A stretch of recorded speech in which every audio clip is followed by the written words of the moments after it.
¿Qué tal? ¿Cómo está? Es un gusto saludarle nuevamente en esta emisión de Catalejo. Es una coproducción de Canal 44 y el Centro Universitario de Ciencias Sociales y Humanidades. Catalejo es una mirada profunda hacia horizontes cercanos. En esta emisión desarrollaremos 3 temas que son importantes. Uno de ellos tiene que ver con la relevancia y las repercusiones de la arqueología en Jalisco.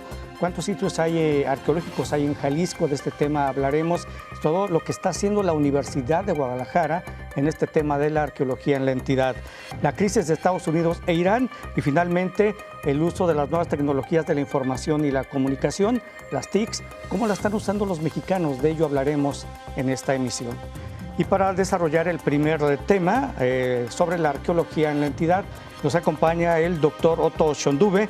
Él es profesor de la carrera de Antropología en el CUCS. Doctor, bienvenido, muchas gracias y un gusto saludarle. Igualmente, me da gusto estar aquí de nuevo. Muchas gracias, doctor. Y la doctora Susana Ramírez Urrea, del Departamento de Estudios Mesoamericanos y Mexicanos del CUCS. Doctora, bienvenida, muchas gracias por estar con nosotros. No, gracias por la invitación.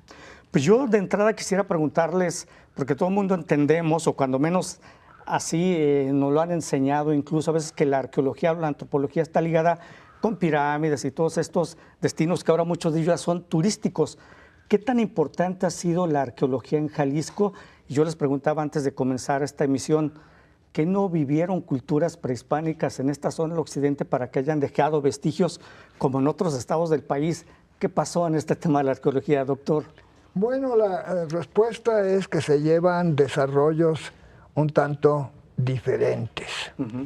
Y en el centro de México, en la región maya, en la región de Oaxaca, se desarrollaron lo que podemos llamar estados poderosos.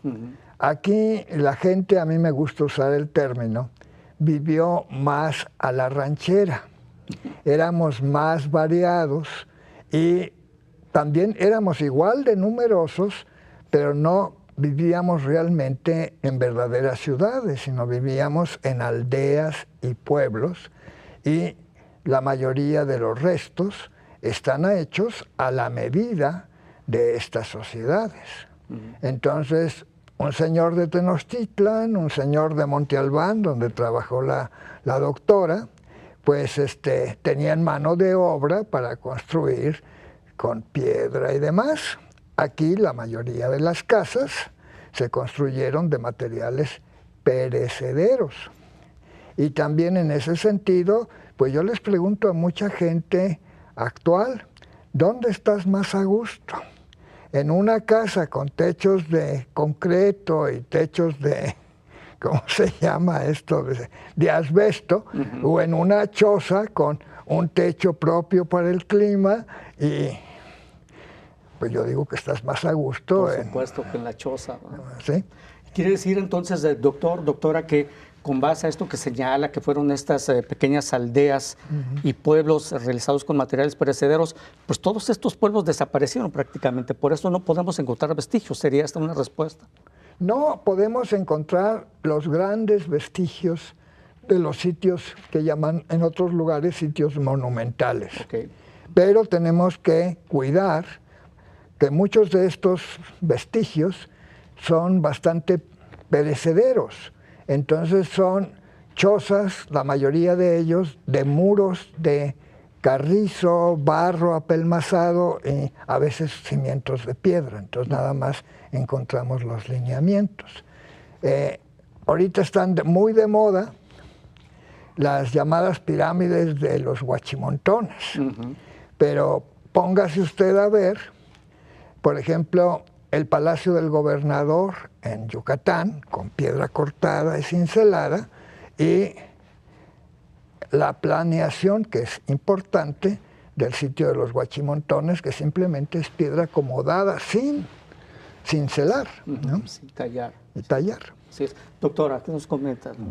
Pues igual que Otto, no más que yo difiero un poquito, o sea, sí son aldeas pequeñas y todo, pero también como que sí, en los últimos años que hemos trabajado, como que sí ya vemos más que las sociedades son más complejas de lo que también originalmente se había pensado y que efectivamente son sitios monumentales, muchos los estamos encontrándolos con piedra, pero como dice Otto, pues la mayoría son de materiales perecederos, entonces es muy difícil su conservación. Por lo tanto, a veces nada más encontramos los cimientos, pero en los estudios ahora con también las nuevas tecnologías ya podemos ver más bien cómo era la planeación de estos pueblos grandes, que no llegan a ser obviamente ciudades, pero sí son como más complejos la estructura espacial de lo que también habíamos pensado. Y los vestigios ahí están, o sea, no es que se desaparecieron y todo. Yo nomás les digo que uno se pone a buscar e inmediatamente encuentra, ¿no? De la época que uno empiece a buscar o el enfoque que tenga uno sobre el estudio, pues luego encuentra. O sea, los vestigios no están. Lo que pasa es que no son tan visibles, como dice Otto. No son como cuando vas a la zona maya, que luego a Oaxaca, que vas a un cerro y ves puros chipotes así, y ya sabes que hay estructuras piramidales. Aquí es más sutil. Aquí es más, para los arqueólogos en sí, pues es un poco más complicado, porque tenemos que usar más elementos para poder encontrar los vestigios. Pero los vestigios, pues ahí están, ¿no? Y como decía Otto, pues puede ser desde un campamento de cazadores-recolectores hasta un pueblo con estructuras piramidales, que sí las hay. Así es. ¿Cuántos sitios arqueológicos hay en Jalisco? Porque busqué información y encontré un dato, por ejemplo, en la Secretaría de Cultura establece que hay 1,500 y hay otra información de Lina donde dice que hay 1,700, ¿no? Entonces, ¿cuántos sitios realmente arqueológicos hay en Jalisco, doctor? Pues prácticamente son innumerables bajo este criterio que le decía, que para mí un sitio arqueológico es cualquier lugar donde haya evidencia que vivió un ser en el pasado, sobre todo en la época prehispánica. Entonces puede ser desde un sitio como los Huachimontones, en que tenemos estructuras de gran tamaño, hasta un sitio como el sitio de Terla en las afueras de Tuxpan, Jalisco, que son chozas, cada una controlando su espacio de siembra, ¿no? Y otros lugares, pues simplemente, ahorita se me viene a la mente una comparación. A mí me tocó estar en Teotihuacán cuando se descubrió una de las tumbas dentro de la pirámide de la Luna. Y conociendo yo a los arqueólogos, me invitaron y entré.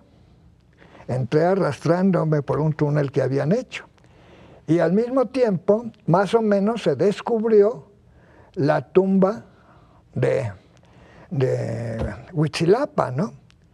Y la tumba de Huitzilapa tenía más ofrendas, siendo la tumba de una familia de caciques, que la tumba de Teotihuacán. Entonces, aquí el problema es que no hubo un mando central. Entonces, en el centro de México, pues Teotihuacán fue una urbe que controló y dominó un amplio territorio. Entonces tenía mucha mano de obra y mucha gente que dependía de ella. En cambio aquí, cada región estaba controlado por lo que en las fuentes se denomina un cacique, y tenía un control sobre esas áreas. Por eso también, en épocas tardías, la conquista hecha por los españoles fue muy diferente de la conquista que hizo Hernán Cortés en el centro de México, de la conquista que hizo Nuño de Guzmán en estas regiones. Pero sumando estas pequeñas fracciones que se van encontrando, vemos que en la época prehispánica la población de estos lugares era tan numerosa como la de los otros, nada más que no vivía en áreas conglomeradas, salvo algunas excepciones. Entonces vivía más dispersa. Y cada una dependía y daba respeto o titularidad a un gobernante que dominaba un territorio. Por eso Nuño de Guzmán cubría ciertas áreas, rebasaba esas fronteras, y el líder o el cacique de la siguiente le decía, no, señor, pues conquistaste a mi vecino, ahora me tienes que conquistar a mí. Muchas gracias, doctor. Permítanos, doctora, vamos a hacer una pausa breve, regresamos. Esto es Catalejo, una mirada profunda hacia horizontes cercanos, el tema, la arqueología. Ya regresamos.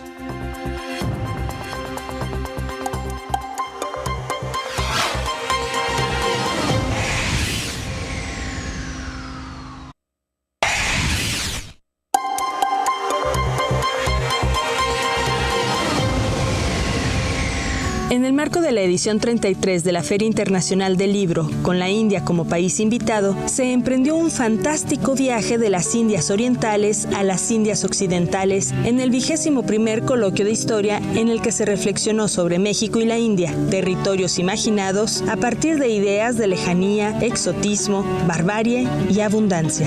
Como parte de las actividades de fila académica organizadas por el Centro Universitario de Ciencias Sociales y Humanidades, en la planta alta de la Expo, los ponentes participantes reconstruyeron y recrearon las visiones que se han plasmado sobre la India desde Heródoto hasta la mitología medieval cristiana europea y sus representaciones cartográficas. Reflexionaron sobre las particularidades de expresiones sociales como las castas y culturales como la cinematografía y la gastronomía de la India, además de dar cuenta de la vinculación temprana de México con el universo simbólico y espiritual de la India a través de la práctica del yoga y sus conexiones improbables con el presidente Francisco I. Madero y José Vasconcelos, adeptos y practicantes de esta disciplina hacia finales del siglo XIX y principios del XX. Heródoto nos comparte que cuando alguien se enferma, sea hombre o mujer, sus personas más íntimas de su mismo sexo le asesinan y le comen en un banquete, muy felices. De hecho, no hay escape. Aunque el enfermo no lo quiera aceptar, de todas maneras será matado y comido. Lo mismo sucede con las personas de mayor edad, aunque pocos han tenido la fortuna de llegar a la vejez, porque pues anteriormente probablemente han sido enfermados y comidos. A los otros grupos indios los anticipa como diferentes, y en algunos aspectos lo son. Parece que también son nómadas, ya que no siembran y tampoco construyen casas. Para concluir con broche de oro, fue presentado el libro El continente vacío, la conquista del Nuevo Mundo y la conciencia moderna, del filósofo Eduardo Subirats, obra considerada non grata en España por su articulación crítica y reflexión incómoda sobre el proceso de conquista y el mundo catastróficamente destruido por una moral cristiana. La maestra Ana María de la O. Castellanos Pinzón, secretaria académica del Centro Universitario de Ciencias Sociales y Humanidades, estuvo presente para la clausura del evento. Con edición de Netza López, para Catalejo, Almendra Orozco. Bueno, continuamos en Catalejo, esta coproducción de Canal 44 y el CUCH. El tema es la arqueología y el doctor Otto Schönduve nos explicaba nos tienen datos concretos, precisos del número de sitios arqueológicos que hay en Jalisco, pero básicamente les preguntaría, doctora, ¿qué culturas habitaron esta zona o esta región, básicamente? Culturas prehispánicas. ¿Qué podemos conocer de ellas, doctora? Si quieren, iniciamos con usted y luego el doctor Schönduve. Pues, como te comentaba, en esta región del occidente de México había como un mosaico muy grande de grupos etnolingüísticos distintos. Entonces, sabemos que había una fragmentación etnolingüística muy grande, lo sabemos por los viajeros que vinieron en el siglo XVI, pero así como culturas en sí, como saben, en el centro de México, que los de los mexicas o en Oaxaca, los zapotecas y así, aquí no lo sabemos bien porque no tenemos muchos documentos, no hay códices, no hay nada. Entonces, podemos inferir en base a los documentos que hay de coloniales de la época de contacto en base a la lengua que hablaban. Entonces, como decía Otto, pues se les dice en base a la región que están y a todos los elementos arqueológicos que encontramos. Entonces, pues es la cultura de la región de Sayula o del Valle de Temajac o así. Y los grupos etnolingüísticos, pues sabemos que habían diferentes tipos, los ayultecos, los otomíes, que en realidad no eran otomíes, sino que se les decía así como para decir chichimecas, grupos hablantes de náhuatl, coras, huicholes, pero así como culturas, como lo saben en el centro de México, no sabemos bien. Muy bien, doctor. Pues también respecto a eso necesitamos muchos más estudios, por ejemplo, y con lo que tú mencionabas de cuántos sitios, pues yo pongo el ejemplo de nuestros trabajos en la región de Sayula. Es una región que sí fue explorada ampliamente, caminada a pie, de pe a pa, y en los cuales pues ya están publicados los libros y ahí sí aparecen una gran cantidad de sitios. Y cambia también el enfoque, porque antes generalmente se exploraba nada más lo monumental, lo que había de presumir, pero debemos de entender, igual que ahora, que no todos los personajes son un Slim o no todos los personajes son AMLO, sino que tenemos que tener un conocimiento de la gama de personajes. Y también en este sentido, los sitios, ya no estudiamos un sitio en forma aislada, sino vemos ese sitio de quién dependía, quién le tributaba a ellos, cuántos dependían de ese lugar. Entonces, para Sayula sí hemos empezado a tener una idea más general de esta división territorial, ¿no? Sayula, por ejemplo, sabemos que para la época tardía fue invadida por los purépechas o tarascos. ¿Por qué? Porque les interesaba la sal que había en Sayula. Y entonces, por eso encontramos material tarasco en ¿cómo se llama? En esta región. En esta zona región. de Sayula. Y se sigue trabajando ahí, tengo entendido. La Universidad de Guadalajara, concretamente, es un tema del que hablaremos en los siguientes minutos, pues sigue desarrollando investigación y trabajo de campo en esta región de Sayula.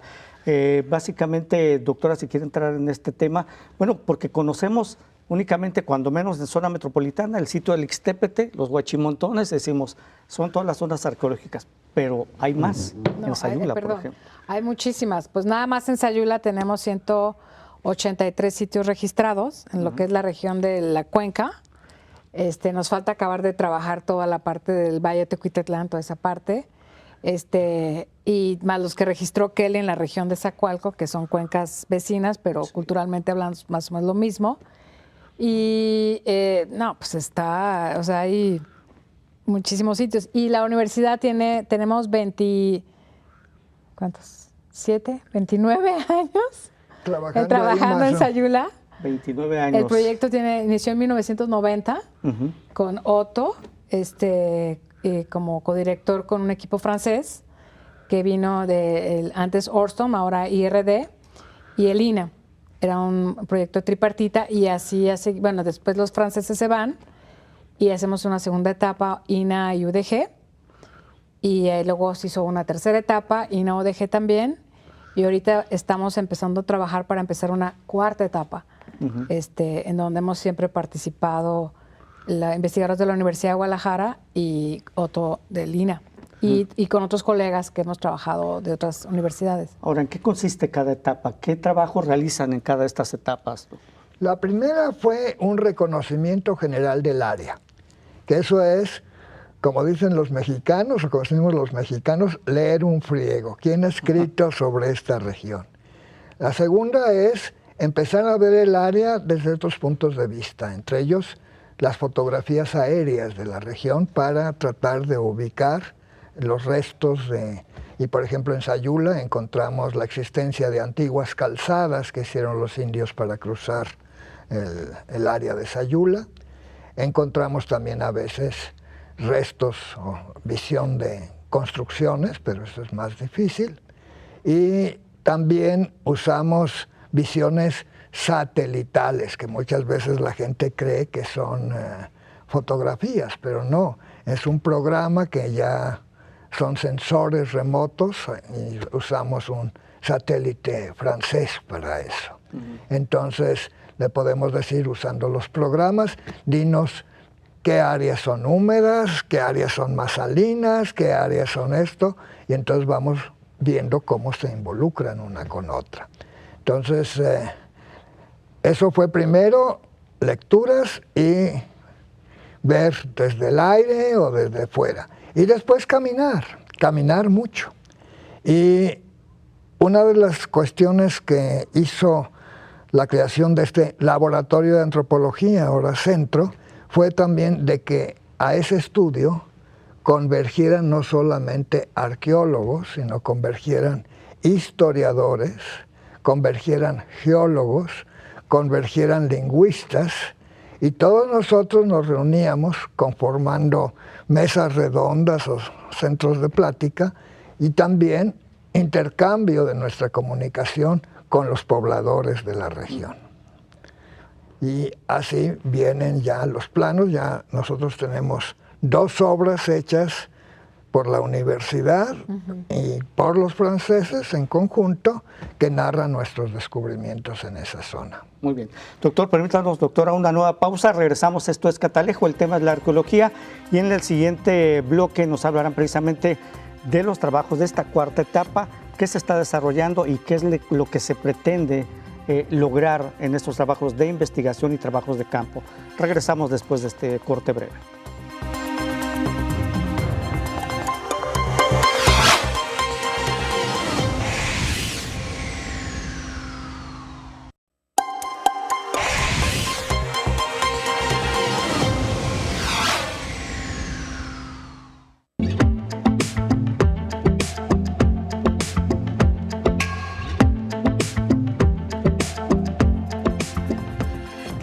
Continuamos en Catalejo, una mirada profunda hacia horizontes cercanos, el tema de la arqueología. Doctora Susana Ramírez Urrea, en esta cuarta etapa que ya están desarrollando, mencionaba usted, en esta zona de Sayula, ¿qué trabajos concretamente se realizan para entender bien el trabajo de investigación y de campo que están llevando a cabo? Y sobre todo, ¿qué pretenderían ustedes o qué encontrarían? Pues, bueno, ahorita nos acabamos de mudar al nuevo laboratorio que hizo la Universidad de Guadalajara, ahí en el campus de Belénes, y ahorita estamos un poco en desastre total, estamos arreglando todo. Pero ahorita la idea es, las 3 etapas que hemos hecho han tenido como objetivos para entender ciertas problemáticas que hemos trabajado. La primera, como dijo Otto, fue para reconocer todo, entender un poco. La segunda fue enfocada más a un periodo que fue el posclásico, la transición entre el epiclásico y posclásico, que es entre el 800 y 1200 después de Cristo. Cómo fue, porque hubo muchos cambios en esa época y encontramos unos sitios muy importantes, entonces nos dedicamos a excavar ese sitio en particular y de esa es la segunda publicación que hemos hecho. Y la tercera etapa fue excavar este sitio de los más importantes que hay, que está muy bien conservado, que está por la región de Techaluta, que se hizo toda una excavación, es un sitio monumental, con arquitectura monumental, sí tiene pirámides. Encontramos pues entierros y todo, entonces todo hemos estado trabajando, todo lo que hemos encontrado, pues porque hay que analizarlo, estudiarlo, hacerles exámenes, y ahorita estamos empezando a armar una cuarta etapa, en donde estamos empezando a tener colaboraciones, porque ya la colección del proyecto Sayula, el acervo que hay, ya es un acervo muy importante, porque tenemos una ocupación ya fechada del 3500 antes de Cristo hasta la época de contacto. Entonces, eso nos ayuda a entender muy bien los procesos pues a través del tiempo y la colección de los restos óseos pues también son entierros que hemos encontrado, que están fechados, todos vienen de excavación. Entonces, hoy por hoy con las nuevas tecnologías pues nos está ayudando a poder saber más cosas. Entonces, ahorita vamos a empezar a colaborar con la gente del INA Michoacán, que tiene un proyecto con Harvard para hacer estudios de ADN antiguo. También vamos a empezar a colaborar con otro investigador que es de la universidad está en el laboratorio de Bordeaux en Francia, para hacer análisis y entender todo el proceso tecnológico en la cerámica. Y también viene una chica a hacer un postdoctorado para hacer estudios sobre las poblaciones, porque pensamos que hubo diferentes grupos viviendo ahí, pero no lo sabemos de cierto.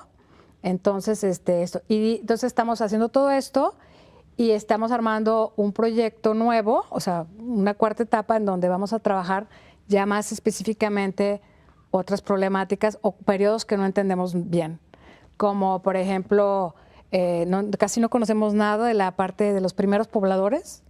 Lo tenemos muy mal documentado, y también como el surgimiento de la mayor complejidad de la cuenca, que es alrededor del 450 después de Cristo.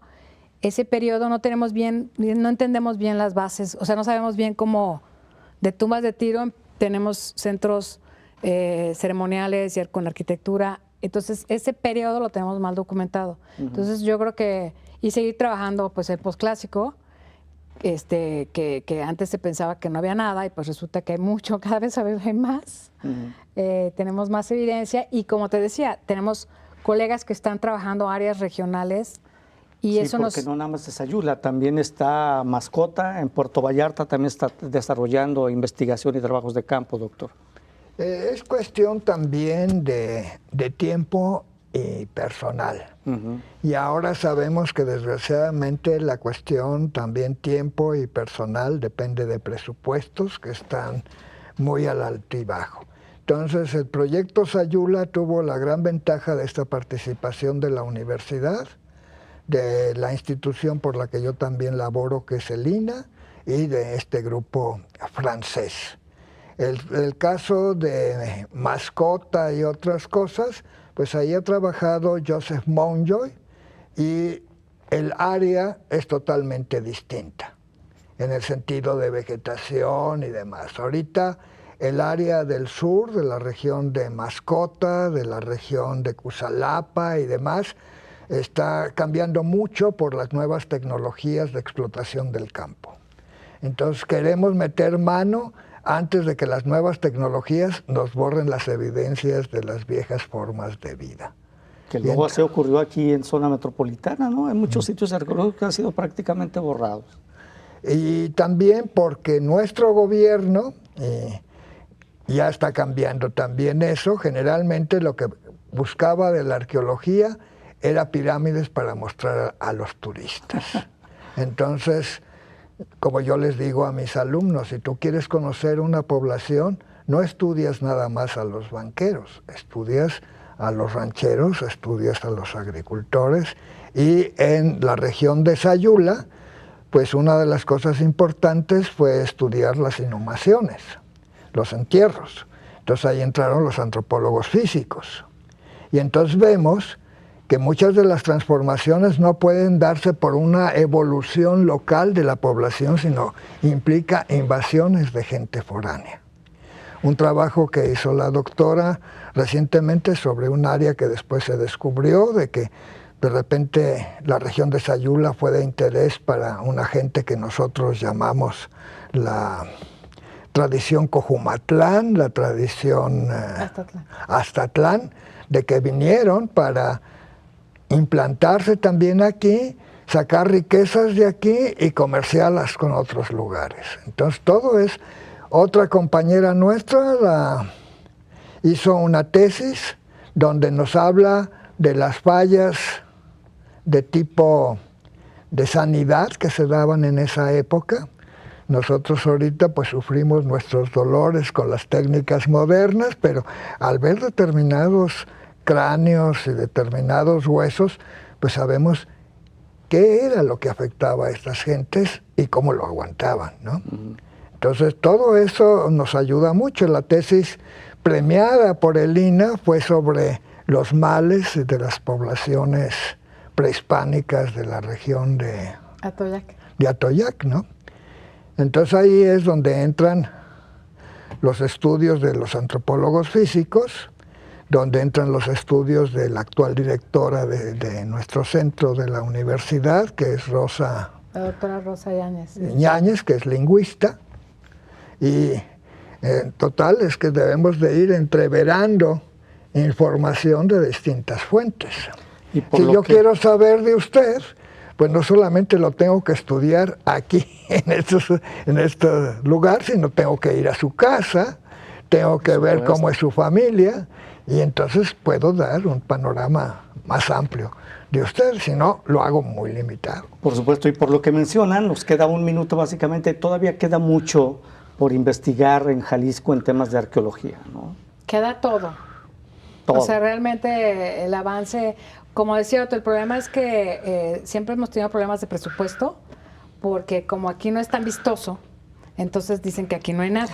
Pero a ver, con los vestigios, con lo que ustedes encuentran, se pueden hacer museos que pueden a lo mejor ser mucho más interesantes que una pirámide, ¿no? Supongo yo. Yo creo que sí, y ya algo de esto se ha hecho. También los avances que tuvo este proyecto, el proyecto de la universidad y demás, tiene que ver con el surgimiento de estas dudas también en otros lugares. Nosotros somos contemporáneos también del surgimiento del Colegio de Michoacán, por ejemplo. Y entonces ya esto nos permite estudiar el área relacionándonos con ellos. Y es otra de las ventajas que tuvo este centro de estudios, porque teníamos coloquios en que venían gentes de Zacatecas, venían gente de Michoacán, hasta venía gente a veces de la Ciudad de México. Estoy recordando el que llamamos Coloquio Cero, que se llamó así porque era como plantearle a los tapatíos qué es lo que puede hacer un estudio hecho por especialistas que ven el pasado en forma conjunta. Muy bien. Pues muchas gracias, les agradezco a los dos. Doctor Otto Schondube, profesor de la carrera de Antropología del CUCSH, muchas gracias por haber estado con nosotros, doctor. Y doctora Susana Ramírez Urrea, del Departamento de Estudios Mesoamericanos y Mexicanos del CUCSH. Gracias. Doctora, muchas gracias. Y los invitaremos posteriormente para ver los avances de estos temas de arqueología y el trabajo que desarrollan ustedes. Muchas gracias. Al contrario, gracias. Muchas gracias. Vamos a hacer una pausa breve, regresamos. Esto es Catalejo.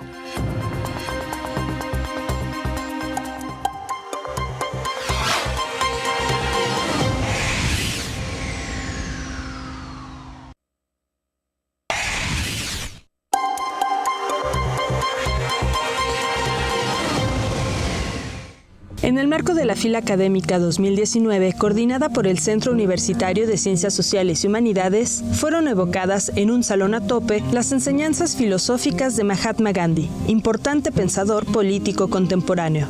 La conferencia Gandhi y la desobediencia civil, impartida por Arun Manilal Gandhi, nieto de Mahatma Gandhi, fue inaugurada por el doctor Juan Manuel Durán Juárez, rector del CUCSH, quien hizo un reconocimiento a la trayectoria de este hombre ejemplar y celebró su participación en este Foro Internacional de las Letras, que se ha configurado en una puerta cultural hacia el mundo. Dio a conocer además la cooperación que han establecido la UDG con el programa de extensión Ora World Mandala de la Universidad Gujarat Vidyapith para crear una cátedra que impulse al interior de nuestra casa de estudios un proyecto de paz y no violencia. En este contexto fueron compartidos episodios importantes en la formación del pensamiento de Mahatma Gandhi y las influencias intelectuales en la definición de su filosofía, que tiene como base el rechazo a la injusticia, los prejuicios y la enemistad, y su transformación a través del amor y el respeto. Arun Manilal Gandhi remembró la profunda lección que aprendió de su abuelo cuando decidió deshacerse de un pequeño lápiz amarillo en torno al reconocimiento de la violencia básica que todos ejercemos. Is that even in the making of a simple thing like a pencil, we use a lot of the world's natural resources. And when we throw them away, we are throwing away the world's natural resources. And that is violence against nature. And the second lesson is that because in an affluent society we can afford to buy all these things in bulk, we overconsume the resources of the world.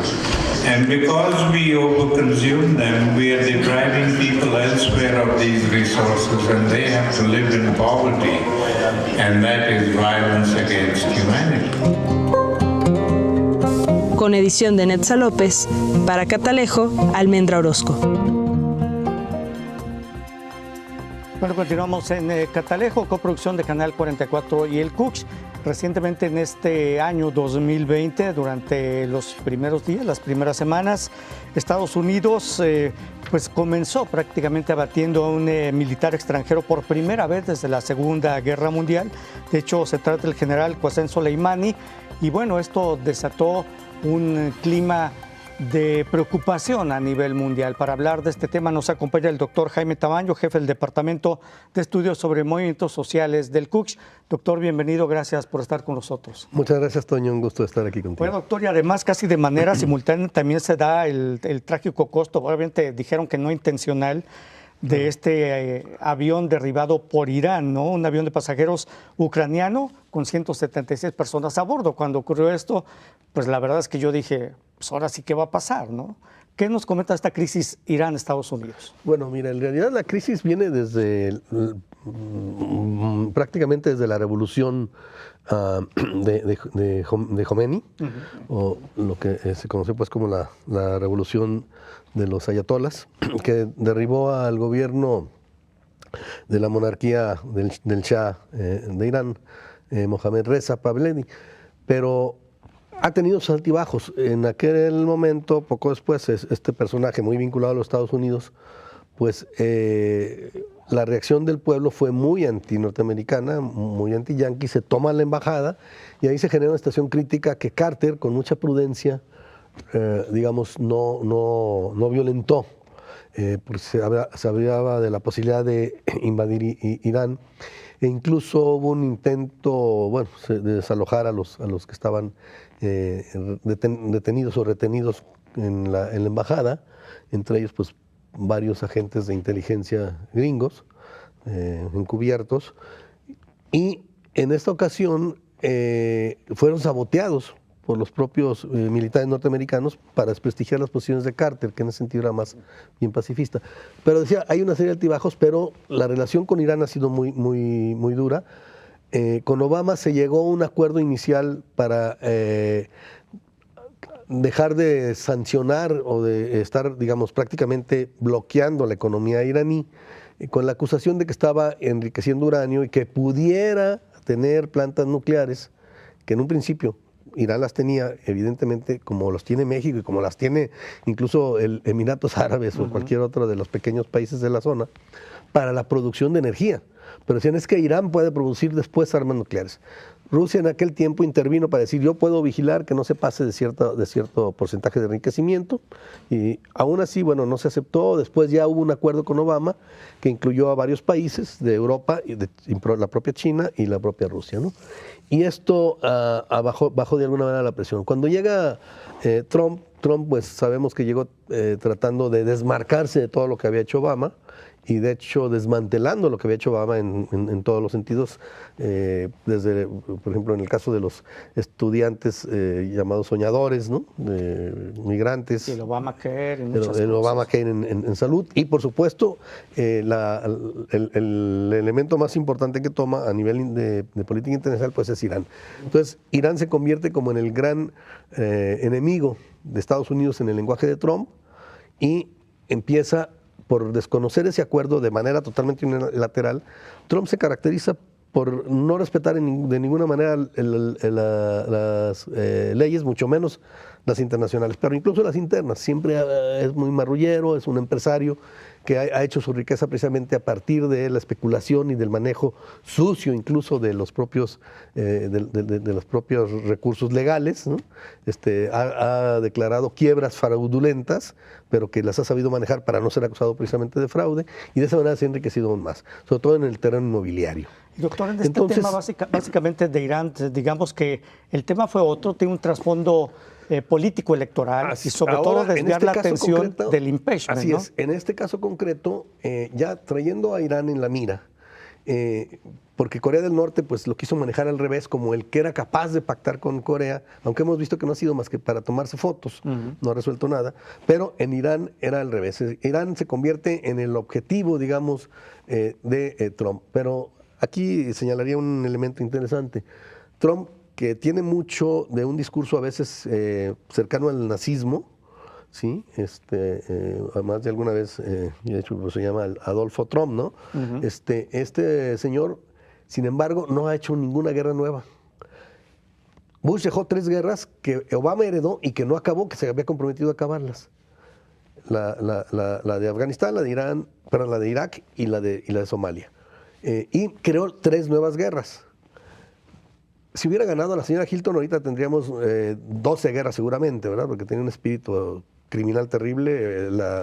Presumió cómo fue la directamente responsable del magnicidio de Gaddafi.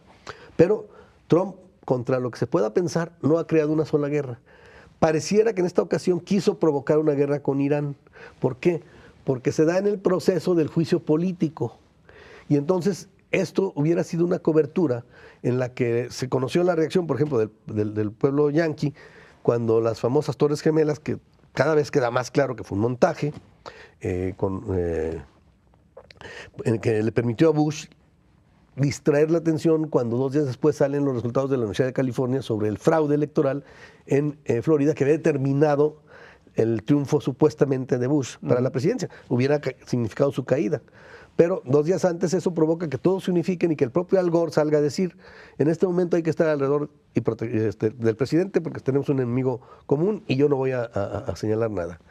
Entonces, a mí la impresión que me da es que efectivamente Trump intentó cubrir el asunto del desprestigio, porque además el juicio político contra Trump no va a terminar por razones simplemente de sumas y restas, carácter matemático, no va a terminar en su destitución. ¿Por qué? Porque se requieren 2/3 partes de los senadores y poquito más de la mitad, 1 o 2 más los tienen los republicanos. Entonces, automáticamente va a ser desechado, pero en un periodo que está iniciando ya para las elecciones, y él es el candidato prácticamente único en este momento del Partido Republicano, pues va a desprestigiarse, que ya lo han venido haciendo los demócratas contra él en todo el proceso de la Cámara de Diputados, poniendo en evidencia todas las violaciones a la ley, tanto internas como externas. Entonces, lo que se trata es de exhibirlo cada vez más y que esto impacte en las elecciones. ¿Qué hace Trump? Trata de desviar la atención, provocando una guerra que no llegó. ¿Por qué? Porque los iraníes no iban a hacer el juego. Pero además creo que nunca tuvo la intención precisamente de provocar una guerra, ¿no? El tema fue simplemente político y cuidando manejarlo así, pero creo que no le funcionó porque además los demócratas detuvieron esto hasta unos días antes y ya lo pasan al Congreso y al Senado, y evidentemente que ahí va a ser desbaratado. Lo que sí es que esto no se va a quedar así. Es decir, lo que hizo Trump al asesinar, cometer un magnicidio, mata al segundo hombre más importante de Irán. Pero no solo es eso, es decir, no se trata de un general, no se trata de alguien que es muy representativo del poder político, sino que asesina a lo que sería para los chiitas un santo. Él era considerado un mártir viviente, había sido el que en tierra había derrotado al Estado Islámico, así como en el aire la Fuerza Aérea Rusa fue la responsable de la destrucción prácticamente del Estado Islámico en Siria. Bueno, Soleimani, tanto en Irak como en Siria, fue el que los enfrentó en tierra y prácticamente los había acabado. Y tenía pues un papel muy importante en Irán. ¿Y su pronóstico es que no se va a quedar así? No, mi pronóstico es que no en este momento. Obviamente lo más probable es que cuando salga Trump, pues claro que los iraníes tendrán una respuesta a eso. Muy bien, doctor Jaime Tamayo, le agradezco mucho. Pues gracias, doctor. Toño. Bueno, vamos a hacer una pausa, una nueva pausa breve. Regresamos a la parte final de Catalejo. Ya volvemos.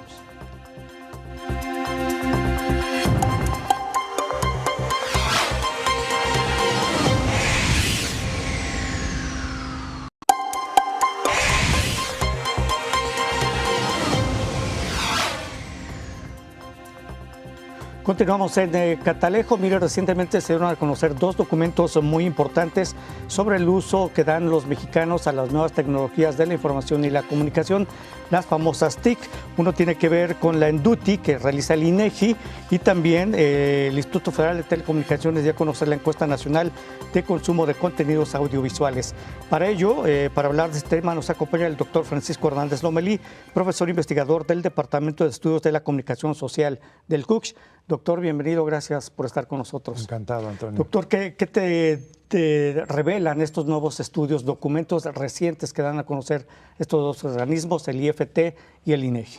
Primero, tenemos que celebrar que se publican y han continuado estos estudios, ¿no? Ya son una serie de estudios que llevan, y eso nos permite ver, monitorear, estudiar, proyectar hacia futuro los usos de las nuevas tecnologías. Entonces se celebra esto, que no es fácil en tiempo de austeridades y de reformas, etc.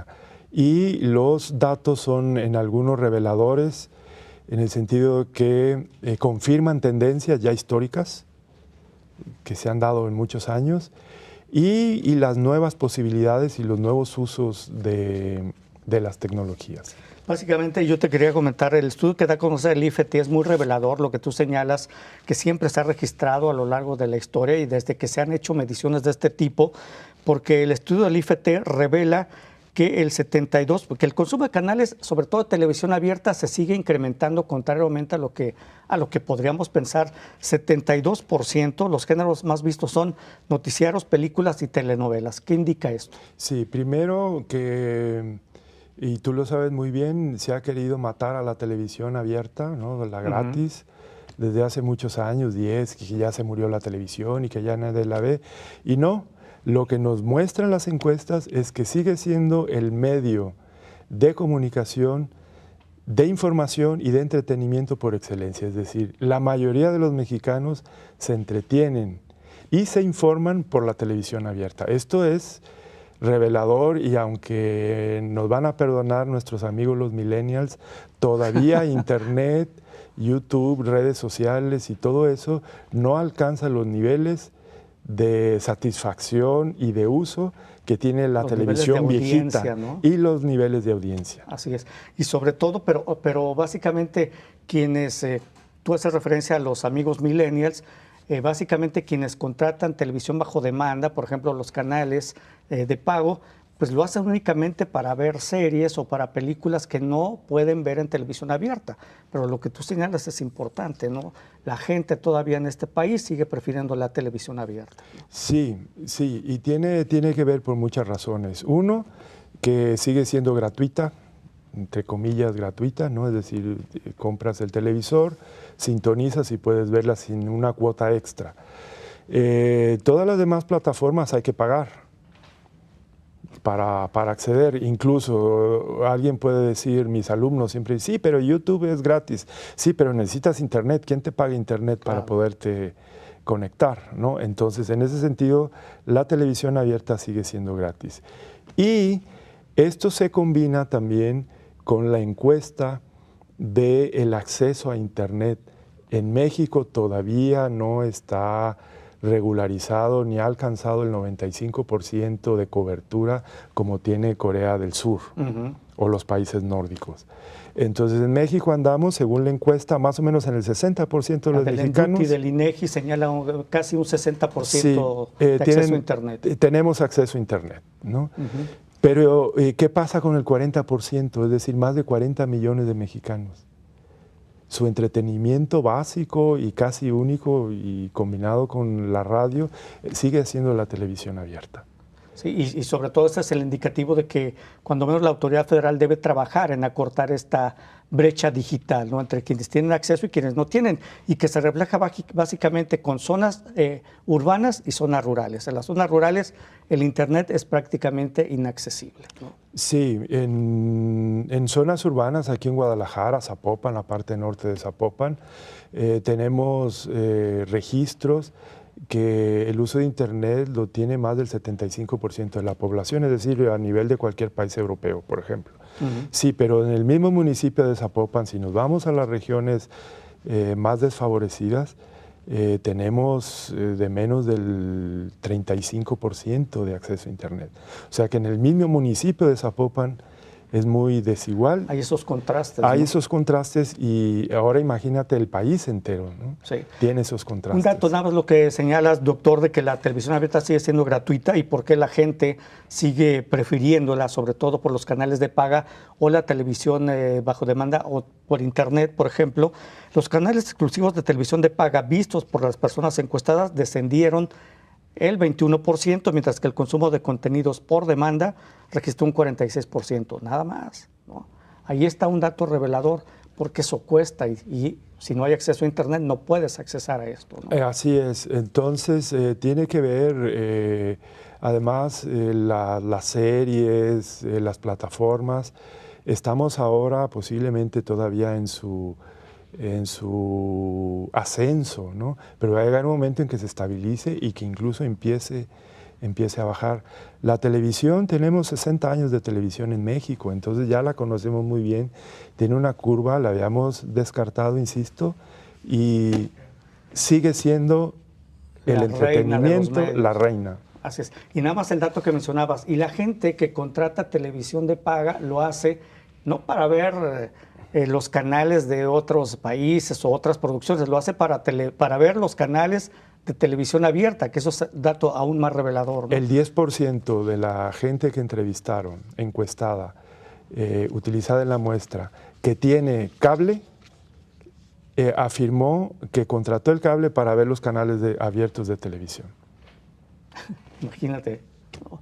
Qué interesante, dices, ¿no? No, interesante, pero básicamente tiene una respuesta, porque obviamente la televisión digital terrestre todavía por antena pues no tiene el nivel de nitidez con que se ven las televisiones en cable. Doctor Francisco Hernández Lomelí, muchas gracias por haber estado con nosotros. Encantado. Muchas gracias. Bueno, con esto llegamos a la parte final de Catalejo, coproducción de Canal 44 y el CUCS, Centro Universitario de Ciencias Sociales y Humanidades. Muchas gracias.